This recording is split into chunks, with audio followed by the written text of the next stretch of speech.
আসসালামু আলাইকুম। আমি তুষার ইমরান। আর প্রতিদিনের মতো আজকেও হাঁটতে চলে আসলাম হচ্ছে ডক্টর শহীদ ফজলে রাব্বি পার্কে। তো আমার আসলে প্রায় ভিডিওতে আপনারা দেখেন যে আমি অফিস শেষ করার পরে এই পার্কটাতে হাঁটার জন্য আসি। আবার অফিসে যাওয়ার আগেও আমি এখানে এসে একটু হাঁটাচলা করি। বিশেষ করে এখানে আসলে আমার কাছে ভালো লাগে। একেবারে প্রকৃতিকে একটু কাছ থেকে উপলব্ধি করা যায় বা উপভোগ করা যায়। আমি বলা চলে এই পার্কের প্রেমে পড়ে গেছি শুধুমাত্র এখানকার প্রকৃতির জন্য। এখানকার গাছপালাগুলো বিভিন্ন ধরনের গাছ আপনি এখানে দেখতে পাবেন। আমি যেমনটা প্রত্যেকটা ভিডিওতেই বলি যে এই পার্কের একটা ভালো বৈশিষ্ট্য হচ্ছে এই পার্কটাতে কিন্তু অনেক গাছ রয়েছে। আর প্রত্যেকটা গাছেই কিন্তু খুব সুন্দর করে কিন্তু সেই গাছের ডিসক্রিপশন রয়েছে। যেমন আমি যদি একটু আপনাদেরকে এই মুহূর্তে ঘুরে দেখাই, আমার সাথে যে গাছটা দেখতে পাচ্ছেন এই গাছটার নাম হচ্ছে কিন্তু ধূপের গাছ। আমি এখানে না আসলে কখনোই জানতেও পারতাম না যে ধূপের গাছ নামেও যে একটা গাছ আছে। তারপরে সামনেই তাল গাছ, এটার সাথে আমরা সবাই মোটামুটি কম বেশি পরিচিত। আবার ওই পাশে একটা গাছ আছে, ওই গাছটার নাম হচ্ছে শিশু গাছ। আমি জানি যে অনেকেই গাছের নামই শুনেন না যে গাছের নাম আবার শিশু গাছ হয় নাকি।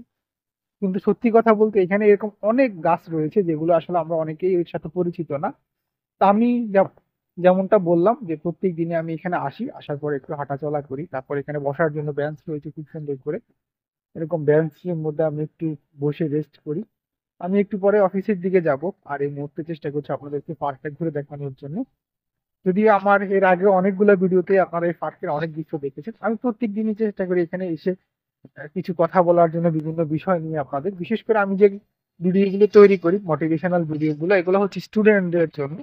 যে একজন স্টুডেন্টকে আসলে সফল হওয়ার জন্য কি কি করা উচিত, কিভাবে সে সফল হতে পারবে। তারপর হচ্ছে নতুন যারা ইউটিউবিং শুরু করে আমি তাদের নিয়েও ভিডিও তৈরি করি। বিশেষ করে একেবারে বিগিনার যারা প্রথম থেকে যারা হচ্ছে কি ইউটিউবে কাজ শুরু করছেন তাদের জন্য আমি ভিডিও তৈরি করি যাতে করে তারা হতাশ না হয়ে যায়। তো এগুলো হচ্ছে জার্নি। আপনি স্টুডেন্ট লাইফ যদি ধরেন, আপনার স্টুডেন্ট লাইফে আপনি একদিনেই কিন্তু মাস্টার্সে চলে যেতে পারবেন না। ডে বাই ডে আপনাকে স্টাডি করে করে আপনাকে যেতে হবে। একই রকম হচ্ছে গিয়ে ইউটিউবের ক্ষেত্রেও আপনি একদিনেই ভিডিও দিলেন আর একদিনে আপনি সফল হয়ে যাবেন, বিষয়টা তা না। আপনাকে ডে বাই ডে এই প্ল্যাটফর্মে ভিডিও তৈরি করতে হবে এবং ডে বাই ডে কাজ করার একটা মন মানসিকতা আপনার মধ্যে থাকতে হবে, তাহলেই কিন্তু আপনি সফল হতে পারবেন। তো এইখানে আসলে প্রত্যেক দিনই ভিডিও দিতে হয় এই প্ল্যাটফর্মে। এরকম সকল ক্ষেত্রে যদি আপনাকে সাকসেস বা সফল হতে চান, আপনাকে ডে বাই ডে কাজ করার একটা মন মানসিকতা থাকতে হবে।